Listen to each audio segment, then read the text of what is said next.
오늘 주시는 말씀은 고린도후서 12장 1절에서 10절까지 말씀입니다. 고린도후서 12장 우리 찾으셔서 1절부터 10절까지 교독하고 마지막 10절은 함께 말씀 봉독하겠습니다. 1절입니다. 무익하나마 내가 부득불 자랑하노니 주의 환상과 계시를 말하리라.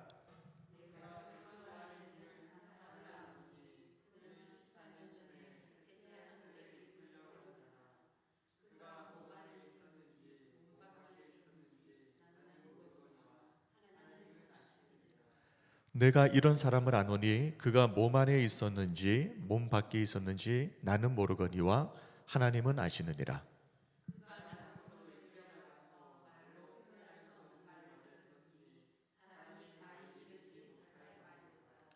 내가 이런 사람을 위하여 자랑하겠으나 나를 위하여는 약한 것들 외에 자랑하지 아니하리라.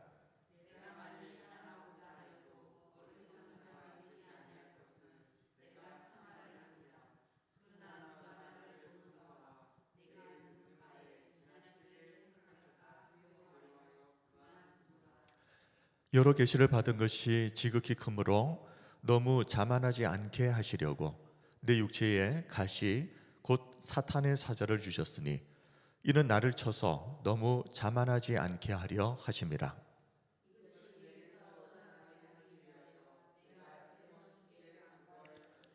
나에게 이르시기를 내 은혜가 네게 족하도다. 이는 내 능력이 약한 데서 온전하여짐이라 하신지라. 그러므로 도리어 크게 기뻐함으로 나의 여러 약한 것들에 대하여 자랑하리니 이는 그리스도의 능력이 내게 머물게 하려 함이라.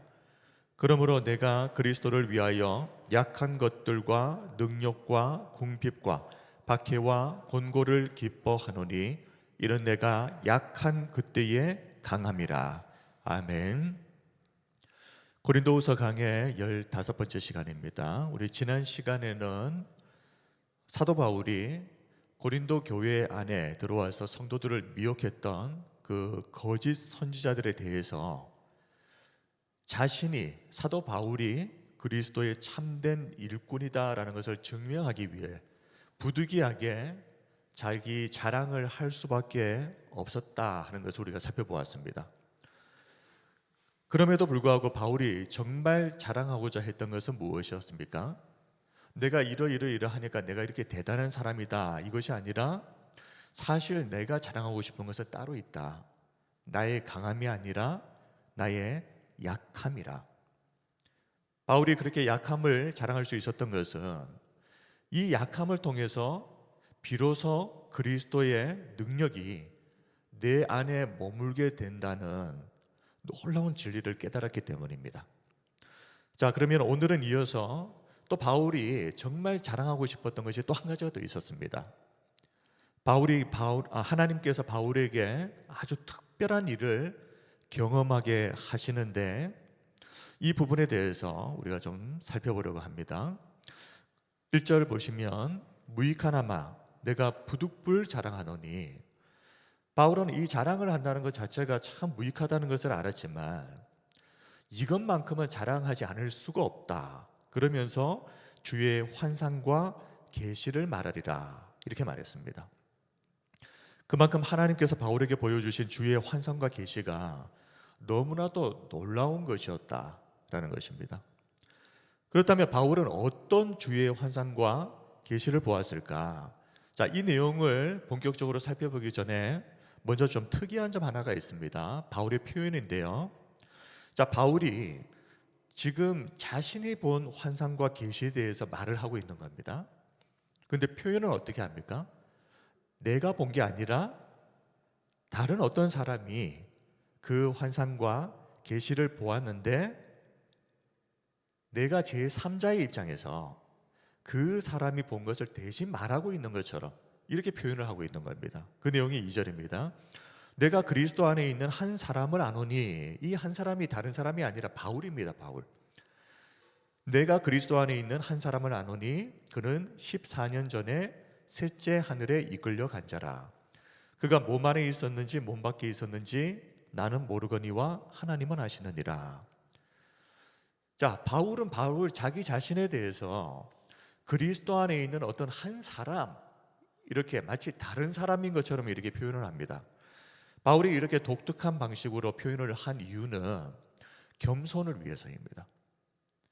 하나님께서 보여주신 계시와 환상이 너무나도 컸기 때문에 바울은 애써서 이런 겸손한 입장을 적극적으로 취해야 할 만큼, 그만큼 하나님이 놀랍고 대단한 것을 보여주셨다 하는 것을 반증하는 것입니다.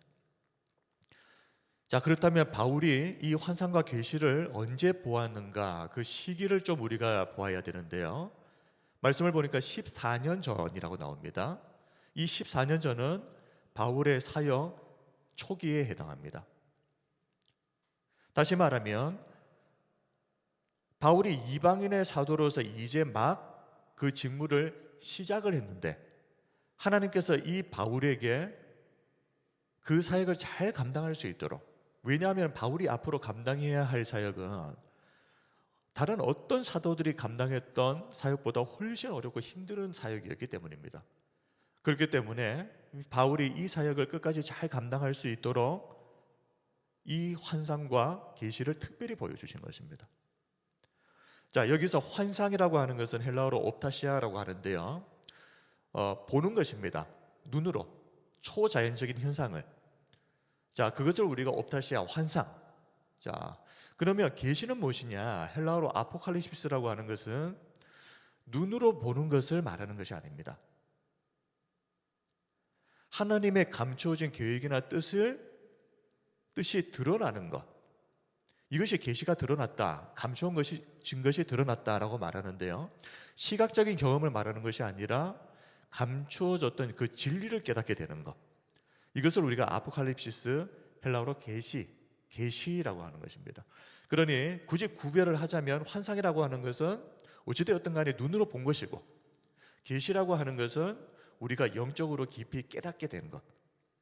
자, 그러면 바울이 본 환상과 계시는 구체적으로 셋째 하늘이라, 바울이 셋째 하늘을 보았다라고 하는데요, 이 셋째 하늘은 유대교 전통에 따르면 하나님이 계시는 그 천국, 천상의 낙원을 의미한다 합니다.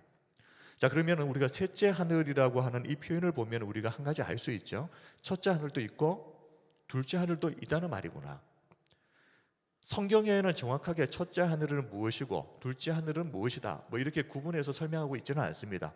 하지만 성경 전체를 보면서 우리가 좀 추론을 하자면 이렇게 설명할 수 있을 것 같은데요. 첫째 하늘은 우리의 눈에 보이는 이 하늘입니다. 그러니까 물리적인 하늘, 대기권. 그래서 창세기 1장 20절을 보면 하나님께서 천지를 창조하실 때에 둘째 날 궁창을 만드셨는데 그때 궁창 아래의 물과 궁창 위의 물로 나누셨다라고 하는 내용이 나옵니다. 그러면 궁창 아래의 물은 이 바닷물을 포함한 이 육지에 있는 모든 물들, 그러면 궁창 위의 물은 어떤 것이겠습니까? 저 하늘에 있는, 뭐 예를 들면 수증기 상태로 대기권에 존재하는 구름, 이런 것들을 궁창 위의 물이라고 할 수 있겠죠. 하나님은 이 궁창 위에 물이 머물고 있는 그곳을 하늘이라고 부르셨습니다. 이것을 우리가 첫째 하늘이다 이렇게 생각하시면 됩니다. 그러면 둘째 하늘은 우주 공간입니다. 창세기 1장 14절을 보면 하나님께서 넷째 날입니다. 하늘의 궁창에 광명체들이 있게 하셨다라고 하는 내용이 나오죠. 여기서 말하는 큰 광명체 둘은 태양과 달을 말합니다. 그리고 그 외에도 별들이 있습니다. 별들도 빛이 나는 광명체니까. 자, 그런데 이 광명체가 있는 그 궁창이 우주 공간이지 않습니까? 이것을 우리가 둘째 하늘이다 이렇게 볼 수 있다 하는 겁니다. 그러면 셋째 하늘은 어디를 말하는 것일까? 앞에서도 잠시 말씀드렸던 것처럼 하나님이 거하시는 영적인 세계, 천국입니다. 마태복음 6장 9절에서 너희는 이렇게 기도하라. 하늘에 계신 우리 아버지여. 여기서 말하는 이 하늘이 하나님이 거하시는 셋째 하늘, 이 천국을 말하는 것입니다. 그리고 오늘 본문 고린도후서 12장 4절도 보면 낙원이라고 표현하고 있죠. 그가 낙원으로 이끌려가서 말로 표현할 수 없는 말을 들었으니 사람이 가히 이르지 못할 말이로다. 자, 바울이 어디로 이끌려갔다고요? 셋째 하늘로 이끌려갔는데 그것을 또 다른 표현으로 낙원으로 이끌려갔다, 이렇게 말합니다. 자, 그런데 첫째 하늘, 둘째 하늘, 셋째 하늘이 있다고 치고 첫째, 둘째 하늘과 이 셋째 하늘의 가장 큰 차이점이 무엇이겠습니까? 첫째, 둘째 하늘은 물리적인 공간입니다. 그런데 셋째 하늘은 영적인 공간이다. 그러므로 우리가, 물론 이 천국이라고 하는 것은 장소의 개념이 전혀 없는 것은 아닙니다. 그렇지만 천국을 자꾸 우리가 우주 어딘가에, 그죠? 어떤 일정한 어딘가에 존재하는 어떤 장소의 개념으로만 봐서는 절대 안 됩니다. 왜냐하면 첫째 하늘과 둘째 하늘은 물리적인 공간의 개념이라면 셋째 하늘은 하나님이 계시는 그 천국은 영적인 개념이 훨씬 더 강하기 때문에 그렇습니다. 그러나 마지막에 예수님의 재림 때 이 땅에 임할 그 나라는 이제 실제적으로 우리에게 경험되는 실제적인 나라이기도 합니다. 자, 그런데 바울이 이 셋째 하늘에 이끌려 올라갔을 때 자신이 몸 안에 있었는지 몸 밖에 있었는지를 알 수 없었다라고 이렇게 말씀하고 있죠. 이 말을 2절, 3절에서 두 번이나 반복을 합니다. 아마도 이 바울이 셋째 하늘에 이끌려 갔을 때 너무나도 놀라운 경험으로 인해서 정신적으로 혼미할 지경이었던 것 같습니다.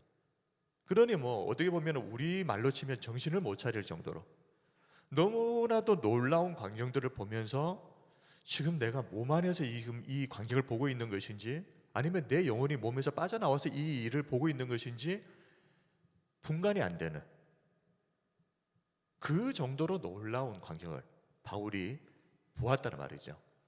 자, 중요한 것은, 자, 바울이 이 낙원, 하나님이 계신 셋째 하늘에서 말로 어떻게 표현할 수가 없는, 사람이 가히 이르지 못할 어떤 말을 들었다라는 내용입니다. 자, 4절을 보십시오. 그가 낙원으로 이끌려가서 말로 표현할 수 없는 말을 들었으니 사람이 가히 이르지 못할 말이로다. 자, 여기서 중요한 것은 바울이 올라가서 우와, 천국이 이렇게 대단하구나, 이렇게 화려하구나, 그걸 본 게 대단한 중요한 것이 아니라 사실 이 4절 말씀이 중요하다고 생각합니다. 하나님께서 그 셋째 하늘로 바울을 이끌려 올라오시게 하신 것은 어떻게 보면은 이 말로 표현할 수 없는 이 말, 사람이 가히 이르지 못할 이 말을 바울에게 전달하기 위함이 아니었을까. 어떤 말이었는지에 대해서는 기록하고 있지 않습니다. 그런데 아마도 바울은 마치 이 세상에서는 봉인되어 있었던 그 놀라운 계시의 비밀들이 그 셋째 하늘에 올라갔을 때 풀어져서 전개되는 놀라운 경험을 했던 것 같습니다. 이 세상에 있을 때는 도무지 이해가 안 되고 깨달을 수도 없었던 것들이 셋째 하늘에 올라갔을 때 그 모든 것들이 풀려서 깨달아지는 그런 놀라운 경험을 했던 것 같다 하는 말입니다. 제가 개인적으로 이 부분을 중요하게 생각하는 이유가 있습니다. 앞으로 바울이 총 13개의 서신서를 쓰게 됩니다. 그런데 이 13개의 서신서는 기독교의 가장 중요한 핵심 교리들을 담고 있습니다. 그런데 바울이 어떻게 그 놀라운 것들을 깨달을 수 있었을까? 그리고 그것을 글로 기록을 해서 전할 수 있었을까? 제가 봤을 때는 바울이 이 14년 전 바울의 사역의 초기 때 하나님께서 바울을 셋째 하늘 천국으로 이끄셔서 그곳에서 말로 표현할 수 없는 말, 사람이 가히 이르지 못할 이 말들, 계시를 풀어버리시는 이런 놀라운 경험을 했던 것이 바로 바울이 이 복음의 놀라운 진리들을 깨닫게 되는 중요한 계기가 아니었을까, 이렇게 생각을 하는 겁니다. 자, 그 증거 본문으로 갈라디아서 1장 11절 12절 말씀을 제가 읽어드릴 테니까 한번 들어보십시오. 갈라디아서 1장 11절 12절입니다. 형제들아, 내가 너희에게 알게 하노니 내가 전한 복음은, 이렇게 말합니다. 바울이 전한 복음은 어떤 복음이냐? 사람의 뜻을 따라 된 것이 아니니라 그랬습니다. 이는 내가 사람에게서 받은 것도 아니요 배운 것도 아니요 오직 예수 그리스도의 계시로 말미암은 것이라. 자, 바울은 자신이 전하고 있는 이 복음의 비밀, 자신이 전한 이 복음의 내용, 이것이 사람의 뜻을 따라서 된 것이 아니다. 사람에게 배운 것도 아니고 어떤 누구로부터, 사람으로부터 받은 것도 아니다. 오직 예수 그리스도의 계시로 말미암은 것이다. 이렇게 분명히 말하지 않습니까? 그래서 제가 보았을 때는 아마 바울이 셋째 하늘에 이끌어 갔을 때, 그때 하나님께서 이 바울에게 이 중요한 기독교의 진리들을 깨달을 수 있도록 아마 계시를 풀어서 알려주시지 않으셨을까. 물론 천국에 관한 것들도 있었겠죠. 바울에게 천국을 보여주시면서 천국이 이런 곳이다 하는 것을 보여주셨겠죠. 그런데 그것보다도 더 중요한 것은 하나님께서 바울에게 진리를 깨닫게 하시는, 계시를 풀어 알려주시는 이런 일들을 경험하게 하셨다. 즉 바울이 다른 사람들보다 머리가 똑똑해서 복음의 비밀, 기독교의 중요한 핵심 진리들을 깨닫는 것이 아니라 하나님께서 강권적으로 그를 부르셔서 이 계시를 깨닫는 은혜를 주셨다. 그래서 바울은 사람에게서 받은 게 아니다. 사람의 뜻으로 된 것도 아니다. 오직 예수 그리스도의 계시로 말미암은 것이다. 이것이 내가 전하는 복음이라고 말하는 것 아니겠습니까? 자, 여기서 좀 한 가지 참고로 해서 조금 한 가지 더 생각하고 싶은 것은, 바울이 지금 셋째 하늘에 올라가서 경험했던 이 모든 것들은 실제로는 없는데 그냥 환상을 본 것이 아닙니다. 바울은 실제로 있었던 일들을 지금 보고 기록을 하고 있는 것이죠. 그렇다면 어떤 이제 우리 인식의 영역에서 좀 굳이 한번 나누자면, 바울이 경험했던 이 셋째 하늘은 초현실의 영역이라고 할 수 있습니다. 자, 우리는 비현실과 초현실을 좀 우리가 구분할 수 있어야 되는데요. 비현실은 뭐죠? 실제로 일어나지 않은 일입니다. 근데 초현실은 무엇입니까? 현실을 포함하고 있는 겁니다. 근데 그 현실만을 말하는 것이 아니라 현실을 포함하는데 그것을 넘어서는 것까지 다 포함하는 것, 그것을 우리가 초현실이라고 합니다. 자, 많은 경우 우리는 이성으로 이해되지 않는다고 해서 없는 것이다 이렇게 쉽게 단정 지어버리는 경우가 많습니다. 그러니까 모든 것들을 이렇게 이성으로, 그러니까 내가 깨달아지는지 내가 경험을 하는지 그것을 기준으로 가지고 생각을 하는 겁니다. 그런데 이 세상에는요, 우리의 눈으로 보지 못하지만 분명히 존재하는 것들이 있고, 우리의 이성으로 깨닫지 못하지만 분명히 존재하는 초현실의 세계가 있습니다. 사람이 육신의 몸만 갖고 있다고 생각하는 사람은 아무도 없죠. 눈에 보이지 않지만 사람에게는 영혼이 있다라고 생각하지 않습니까? 이런 영혼이라고 하는 것이 눈으로 보이지도 않고 우리가 어떤 공부를 해가지고 연구를 한다고 해서 증명을 할 수 있는 것도 아니지만, 그럼에도 우리는 분명히 그것이 존재한다는 것을 우리가 직감적으로 압니다. 이런 영혼 같은 것이 초현실의 영역인 겁니다. 이성으로 이해가 안 되니까 없고, 눈에 보지 못했으니까 없고, 이런 비현실의 영역이 아니라 초현실의 영역이다. 자, 그렇다면 우리에게 이 초현실의 영역이, 이 세계가 언제부터 인식되기 시작하는가? 영적인 눈이 열릴 때입니다. 사람은 이 눈만 있는 것이 아니라 영적인 눈이 있습니다. 근데 이 영적인 눈이 열리게 되면 그동안 육신의 눈으로 보지 못했던 영에 속한 것들이, 초현실의 세계에 속한 것들이 인식이 되기 시작하는 겁니다. 단적인 예로 열왕기하 6장을 보게 되면 아람 군대가 엘리사 선지자를 죽이기 위해서 군대를 보내지 않습니까? 그래서 엘리사 선지자가 있던 그 성을 개미 한 마리 빠져나가지 못하도록 다 에워쌉니다. 그리고 나서 그 다음날 아침에 일어났을 때 엘리사의 그 종이 밖으로 나와 보니까 지금 온 성이 아람 군대로 포위가 되어 있거든요. 이제 죽었구나. 그런데 옆에 있는 엘리사는 평온한 겁니다. 그리고 나서 엘리사가 하나님께 기도합니다. 이 사원의 눈을 열어서 보게 해 주옵소서. 근데 하나님께서 그 기도를 들으시고 사원의 눈을 열어주셨는데 육신의 눈이 열린 것이 아니라 영의 눈이 열렸죠. 그러면서 무엇을 봅니까? 조금 전까지만 해도 육신의 눈을 가지고 아람 군대만 보고 있었는데 영의 눈이 열리니까 전혀 다른 차원의 것들이 보입니다. 이 성을 하나님께서 보내신 불말과 불병거가 지금 엘리사와 자신을 보호하고 있다는 것을 알게 되는 거죠. 하나님께서 이 셋째 하늘 초현실의 영역에 속하는 이곳으로 바울을 인도하시고 이 바울에게 영적인 눈을 열어주셔서 이 현실의 세계에서는 절대 이해할 수 없는 초현실의 영역에 속한 것들을 직접 보고 경험하게 하셨던 것입니다.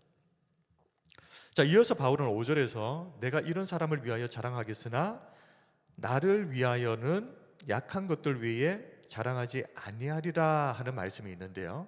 자, 여기서 내가 이런 사람, 이것도 바울이고, 그리고 나 바울입니다. 계속해서 바울이 지금 마치 이제 3인칭 시점에서 다른 사람이 어떤 일을 경험한 것처럼 이렇게 나누어서 이야기를 하는데, 바울이 이렇게 말하는 것은 앞에서도 말씀드린 것처럼 자신이 보았던 것이 너무나도 놀라운 것이었고, 자칫 잘못하면 교만해질 수 있다 하는 것을 직감적으로 깨달았기 때문에 그렇습니다. 계속해서 이렇게 표현을 하는 것은, 그래서 나를 위하여는 약한 것을 자랑하겠다. 자, 그렇다면 하나님은 왜 바울에게 이런 놀라운 경험을 허락해 주셨을까?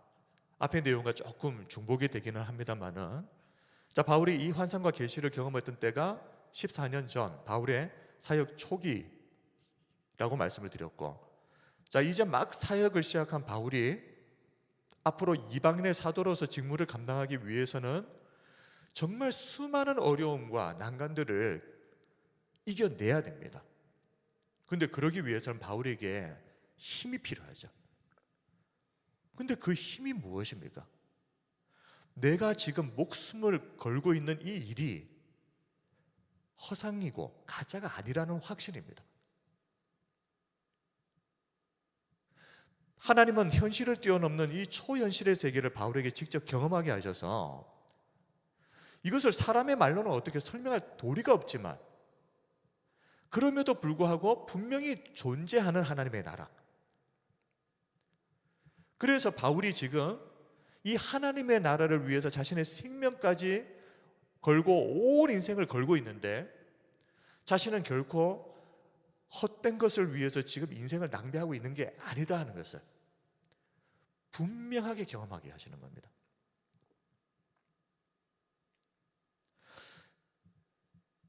자, 성경에서 안다라고 할 때, 알게 하시는 것인데, 안다라고 할 때 성경에서 그저 머리로만 이해하고 동의하는 것, 그것을 넘어서 실제로 경험해서 알게 되는 것을 성경에서는 주로 안다라고 합니다.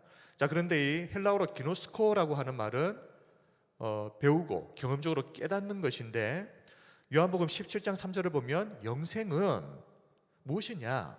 곧 유일하신 참 하나님과 그가 보내신 자 예수 그리스도를 아는 것이니이다. 여기에서 이 안다라고 하는 것이 헬라어로 기노스코입니다. 이것은 단순히 내가 공부해서 이게 맞구나 하고 지적인 동의를 하는 것이 아닙니다. 그것은 기본이고, 그것을 넘어서 하나님과의 인격적인 교제를 통해서 실제로 경험해서 아는 것입니다.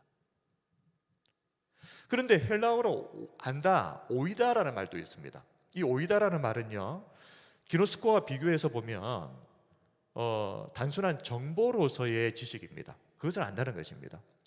그래서 요한복음 8장 55절에 너희는 그를 알지 못하되 라고 했을 때 여기서 안다는 것은 오이다입니다. 나는, 예수님은 아노니, 여기는 기노스코가 사용됩니다. 자, 좀 이따가 설명을 드릴 테니까 한 번만 쭉 들어보시기 바랍니다. 너희는 그를 알지 못하되 오이다. 나는 아노니 기노스코.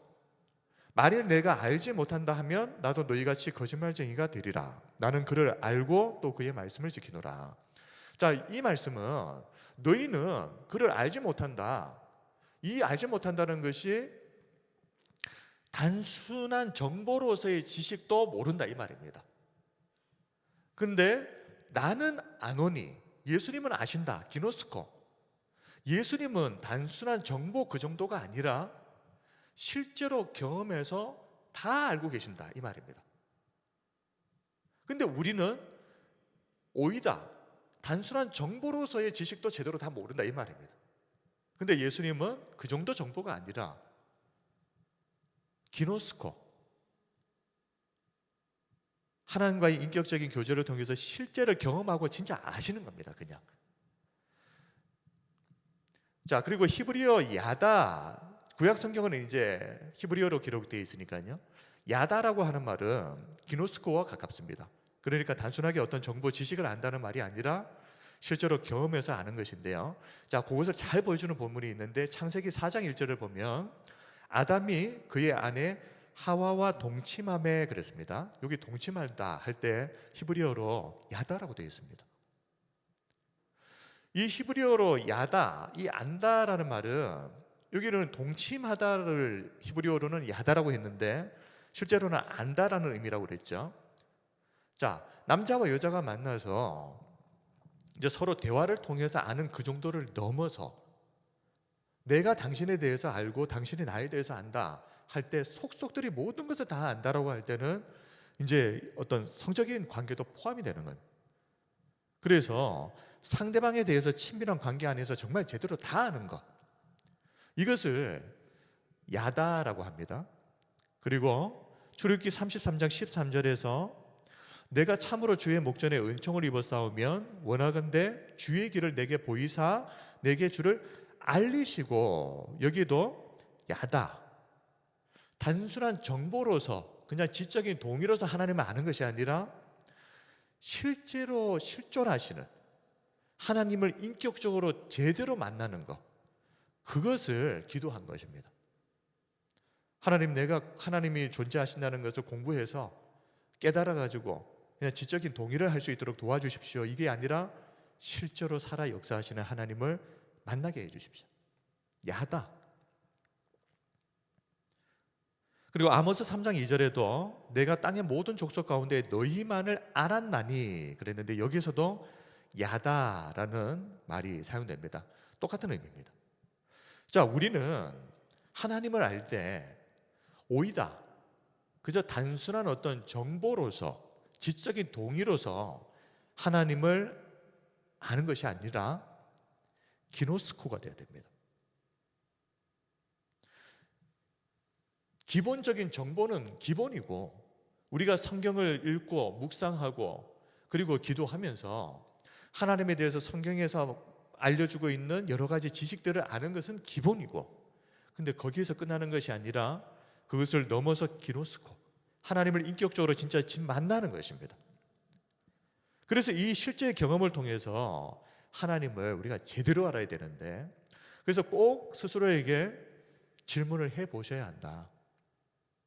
나는 누군가에서 전해 듣고 뭐 하나님이 계신다더라, 성경에 보니까 뭐 이렇게 기록이 돼 있네, 뭐 생각해 보니까 그런 것 같기도 하고, 그래서 오이다, 그냥 동의, 하나님 계실 것 같다라고 동의하는 선에 머물러 있는 신앙인지, 아니면 진짜 하나님을 인격적으로 만나서 목에 칼이 들어와도 그 만난 하나님을 어떻게 부인할 수 있겠습니까? 내가 직접 만나버렸는데.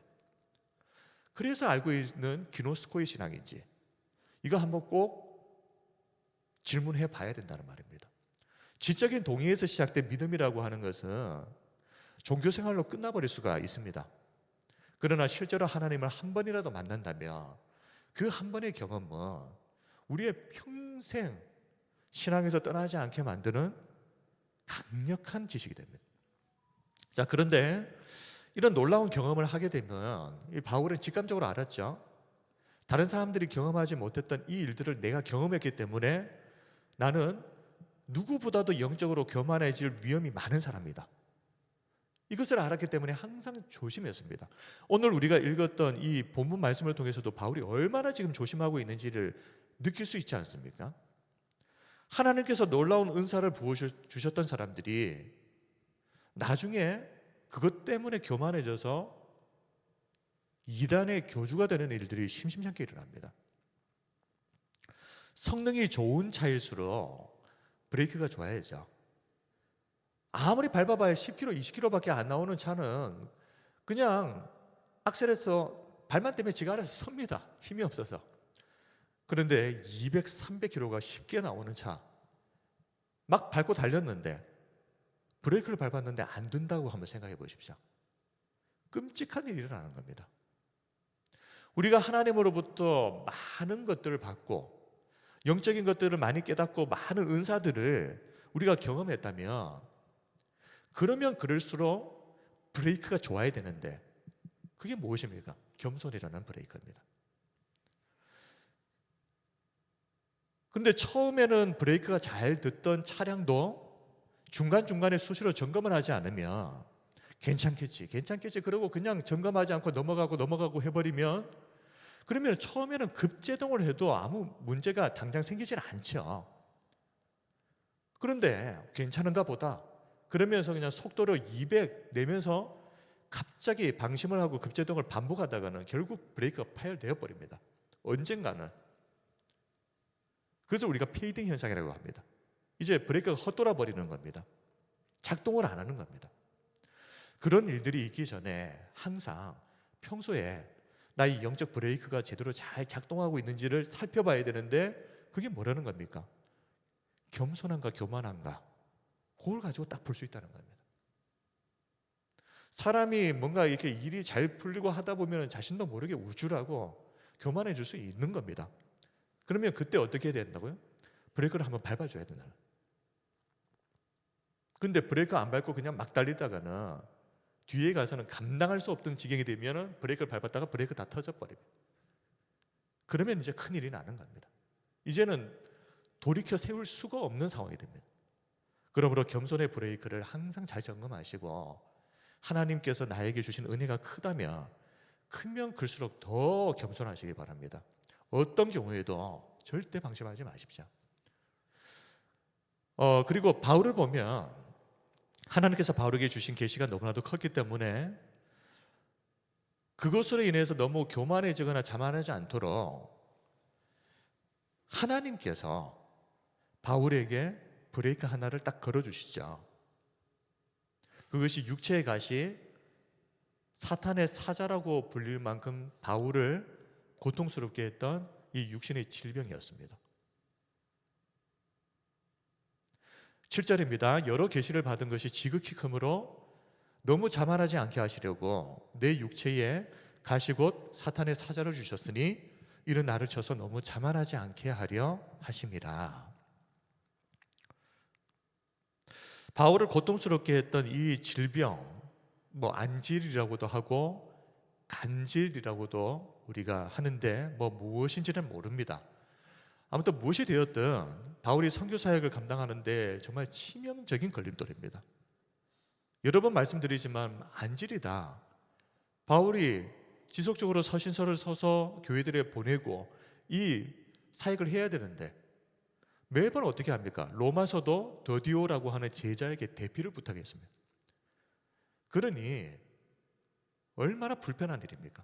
근데 간질이라고 그러면 이거는 더 심각하죠. 제 친구 중에도 간질 이 병이 있어가지고 저희 중고등부 때 예배를 드리다가 갑자기 쓰러집니다. 발작을 하면서. 그럼 밥 먹다가 갑자기 또 쓰러져 버립니다. 조금만 컨디션이 안 좋으면 언제 쓰러질지 모르니까 이 친구도 매일매일 그냥 이렇게 마음을 졸이는 거죠. 근데 주변의 친구들도 혹시나 모를 상황에 항상 이렇게 대비를 해야 되는, 그걸 수년 동안 그렇게 한 겁니다. 간질 때문에 발작을 해서 쓰러지게 되면요, 다른 방법이 없습니다. 멈출 때까지 그냥 기다리는 겁니다. 그래서 저희가 유일하게 했던 것은 붙잡지도 못합니다. 그냥 삥 둘러서 가지고 사람들 보지 못하도록 가려주는 거, 그거밖에 할 수 있는 게 없습니다. 그래서 그 안에서 조금 안정이 될 때까지 이제 둘러서서 가리고 그렇게 그냥 있는 겁니다. 바울이 만약에 사역을 하다가 너무너무 피곤해가지고 갑자기 간질 증세가 나타났다, 발작을 했다, 치명적이죠. 그래서 바울은 이것이 이 사역에 너무나도 치명적인 걸림돌처럼 여겨졌기 때문에 이것만 아니면 더 사역을 잘 할 수 있을 것 같은데 이것 때문에 너무너무 사역에 지장이 된다고 생각하니까 이 병이 떠나게 해달라고, 낫게 해달라고 3번이나 간절하게 하나님께 기도했다. 8절입니다. 이것이 내게서 떠나가게 하기 위하여 내가 3번 주께 간구하였다 그랬는데, 간구는 잘 아시는 대로 그냥 기도가 아니죠. 간절히 기도한 겁니다. 그런데 하나님께서는 바울에게 이렇게 말씀하십니다. 9절에 나에게 이르시기를 내 은혜가 네게 족하도다. 너는 자꾸 부족하다 그러는데 이미 너는 조금 더 부족하지 않다. 이는 내 능력이 약한 데서 온전하여짐이라. 너는 약해서 사역에 지장이 된다고 말하는데 반대다. 네가 약하기 때문에, 그 약함 때문에 너에게 하나님의 강한 능력이 머무는 것이다. 그러므로 도리어 크게 기뻐함으로 나의 여러 약한 것들에 대하여 자랑하리니 이는 그리스도의 능력이 내게 머물게 하려 함이라. 바울은 이 약함이라고 하는 것이 하나님의 능력이 머무는 그 통로라는 것을 알고 나서는요, 그리스도의 능력이 내게 머물게 하려 함이라, 이 말이 뭐겠습니까? 그 약함을 기꺼이 받아들였다는 겁니다. 바울은 약함을 통해서 하나님의 능력이 임한다, 그 사실을 깨닫고 더 이상 이 병 낫게 해달라고 기도하지 않습니다. 그리고 질병으로 인하여서 고통을 당할 때마다 오히려 이것을 하나님을 더욱 의지하는 기회로 삼습니다. 그뿐만이 아니죠. 바울은 이제 자신의 이 약함에 대해서 이제는 자랑하는 경지까지 갑니다. 이 약함을 통해서 그리스도의 능력이 나에게 머물게 되었으니 이제 더 이상 이 질병은 원망하고 불평할 이유가 아니라 바울의 가장 큰 자랑거리가 된 것입니다. 자, 이것을 보면서 우리가 한 가지 꼭 생각해야 되는 것은 신앙에는 해석이 중요하다 하는 것입니다. 똑같은 일도요, 우리가 어떻게 해석하느냐에 따라서 반응이 천차만별입니다.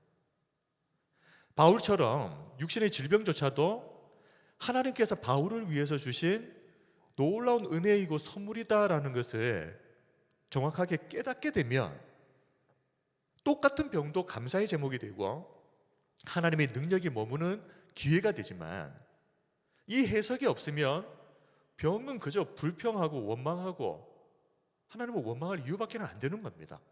뭐 좋은 게 있겠습니까? 병이. 이 말은 우리가 신앙에는 해석이 중요하다고 그러니까 무조건 그냥 다 긍정적으로 해석하자, 이 말을 하는 것이 아니라 하나님의 말씀에 근거해서 바르게 해석하자는 말입니다.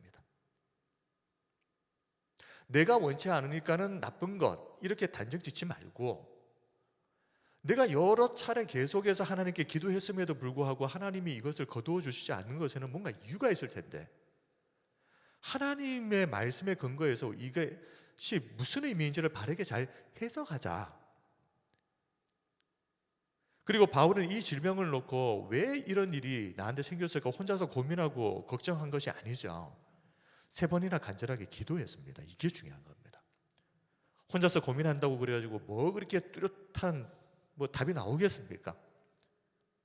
앞에서도 현실의 영역이 있고 비현실의 영역이 있고 초현실의 영역이 있다고 말씀드렸는데, 하나님의 이런 감추어진 일들을 이해하기 위해서는 현실의 영역에서 불가능합니다. 초현실의 영역, 다시 말하면 엘리사의 종의 눈이, 영적인 눈이 열렸던 것처럼 이런 경험이 필요하다는 거죠. 그게 언제 그게 된다는 겁니까? 기도할 때 그게 된다는 겁니다. 엘리사도 사환을 위해서 뭐라고 했습니까? 네가 알아서 눈 한번 열어봐라. 아니죠. 하나님께 기도했지 않습니까? 하나님, 이 종의 눈을 열어주옵소서 라고 기도했을 때 하나님께서 그 종의 눈을 열어주신 것처럼, 우리가 도무지 이해할 수 없는 어떤 일을 우리가 만났다면 그걸 가지고 혼자서 고민하고 있으면 안 됩니다. 어떻게 하든지 기도의 자리를 만들어서 그곳에서 하나님 앞에 바울처럼 간절히 기도해서 하나님으로부터 이것이 어떤 의미인지 답을 들으셔야 끝이 나는 겁니다. 하나님이 주신 고난에는 분명한 목적과 이유가 있다는 거 믿으시죠? 우리의 인생에 일어나는 모든 일에는 우연은 없습니다. 그러므로 우리가 그냥 이렇게 쉽게 어쩌다 보니 우연히 이런 말은 아예 쓰지 마십시오. 예수님을 믿는 성도뿐만 아니라 이 세상에 존재하는 모든 일은, 심지어 개미 한 마리가 지나가다가 이렇게 어떻게 방향을 정하는 것도 우연히 일어나는 일이 아니라 하나님의 섭리 가운데서 일어나는 일입니다. 전능하신 하나님께서 바울이 병을 낫게 해달라고 그렇게 간절히 기도했는데 하나님이 능력이 없어서 그 병을 고쳐주시지 못했겠습니까? 하나님께서 그 질병을 그대로 두신 데에는 분명 뭔가 이유가 있는 겁니다. 왜냐하면 우연히 일어난 일이 아니기 때문에. 그러면 거기에는 분명히 뭔가 목적이 있을 텐데, 너무나도 다행스러운 것은 로마서에서 말하고 있는 것처럼 하나님이 우리의 인생에 베푸시는 그 모든 일들은 당장 보기에는 어떻게 보일지 모르겠지만 시간이 지나서 마지막 결론은 항상 합력해서 선이다라는 약속을 해주셨다는 것, 이게 너무나도 다행인 겁니다. 어떻게 될지 모른다, 그것은 우연의 영역입니다. 그런데 하나님께서 선하신 계획을 가지고 우리의 인생에 허락하신 일이기 때문에 그것은 내가 원치 않는다고 해서 그냥 없애버릴 수 있는 문제가 아닌 겁니다. 이번 주에 설교를 하게 될지 모르겠지만 설교 내용 중에 내가 원하는 대로 되지 않아서 너무너무 다행이었다, 이런 일들이 성경에 나오는 인물들 중에 수없이 나옵니다. 자신이 원했던 대로 되지 않아서 이렇게 좋은 일이 나에게 일어났네. 그러므로 만약 우리가 어떤 어려움을 겪고 있다면 우리가 꼭 믿으셨으면 좋겠습니다. 이것은 우리를 힘들게 하시려고 하나님께서 올려놓으신 짐이 아닙니다. 하나님은 그 일을 통해서 우리를 더욱 신앙적으로 성숙하게 만드실 것입니다. 그리고 나중에 시간이 지나서 때가 되면 하나님께서 다 알게 하실 겁니다. 그때 그런 일들이 왜 필요했는지, 그리고 그 일이 결국은 나에게는 선하신 하나님의 계획이었구나 하는 것을 깨닫게 하실 그 날이 분명히 옵니다. 시편 119편 71편 71절, 고난당한 것이 내게 유익이라, 이로 말미암아 내가 주의 율례들을 배우게 되었나이다. 고난이 없었더라면 주의 율례를 배우는 일도 없었을 것이다 하는 말입니다. 자, 우리 말씀을 이제 마무리하면서 마지막으로 우리 10절 말씀 우리 함께 이 말씀을 읽겠습니다. 시작. 그러므로 내가 그리스도를 위하여 약한 것들과 능력과 궁핍과 박해와 곤고를 기뻐하노니 이는 내가 약한 그때의 강함이라. 아멘. 사도 바울 같은 사람도 너무나도 놀라운 것들을 경험하게 되면 나도 교만해질 수 있다라는 사실을 알고 항상 조심했습니다. 우리는 어떻겠습니까? 하다못해 그죠, 지갑에 돈만 조금 많아도 교만해지는 것이 우리인데, 하나님께서 우리의 인생에 약한 것들, 능력, 궁핍, 박해, 곤고를 주실 때 우리가 기뻐해야 됩니다. 그래서 우리가 교만해지지 않고 하나님 앞에서 넘어지지 않는 겁니다. 그리고 약한 그때의 강함이라, 그때 비로소 사람의 능력을 넘어서는 하나님의 강함이 우리의 인생에 머무르게 되는 것을 믿고, 어떤 일들을 당하든지 하나님 앞에 나와서 기도하면서 하나님의 뜻을 물으시기 바라고, 또 하나님이 주시는 분명한 답을 꼭 얻으시는, 그래서 우리 인생에 하나님이 허락하신 모든 것들이 선하고 좋은 것이구나, 이 사실을 우리가 깊이 깨닫게 되는, 오이다가 아니라 기노스코가 되는 이런 은혜가 있으시기를 주님의 이름으로 축원드립니다. 아멘.